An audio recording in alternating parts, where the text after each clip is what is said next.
এখানে আরেকটা জিনিস খেয়াল করতে হবে, আপনার পা যেন রগের উপরে না থাকে। এখানে লোয়ার বডির গুরুত্বটা আগে আমরা বলেছিলাম, তো আজকে আমরা দেখব, গত ভিডিওতে আমরা দেখেছিলাম যে এই কোয়াড মাসেল মানে আপার ফ্রন্ট সাইড কীভাবে ওয়ার্কআউট করে। আজকে দেবো আমরা হ্যামস্ট্রিং গ্লুটস। হ্যামস্ট্রিং গ্লুটসের জন্য আমি প্রথমে যে ওয়ার্কআউটটা রাখবো সেটা হচ্ছে লেগ কার্ল। লেগ কার্লে মেশিনটা কীভাবে সেট করে সেটা আগে দেখি। এটা একবারে নিচে নামিয়ে দিব, নামিয়ে দেওয়ার পর এটা একটু উঁচা উঠিয়ে দিব, তারপর এটা এদিকে উপরের দিকে মানে 1 নাম্বার কাটে রাখবো, ঠিক আছে। তারপর শুয়ে পড়ব।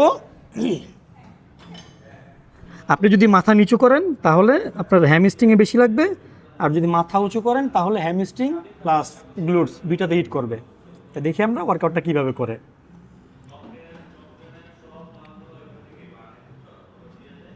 এই স্লোলি টানবো, স্লোলি আস্তে আস্তে ছাড়বো।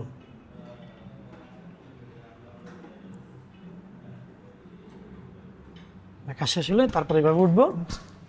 এখন আসুন প্রথম থেকে ভিডিওটা আবার দেখি।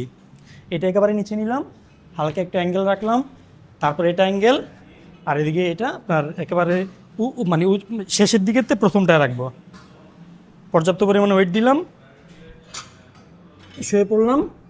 গ্লুটস আর হ্যামস্ট্রিং যদি টার্গেট থাকে তাহলে মাথা একটু উঁচু করবো, তারপর টানবো।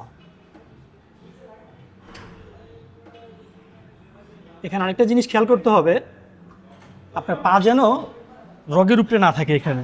এখানে রগের উপরে না থাকে, মোটামুটি কাফের উপরে যেন পাটা থাকে। কাফের উপরে রাখলে তাহলে আপনার রগে আর টান লাগবে না, ইনজুরি হওয়ার চান্স নেই ইনশাল্লাহ। এই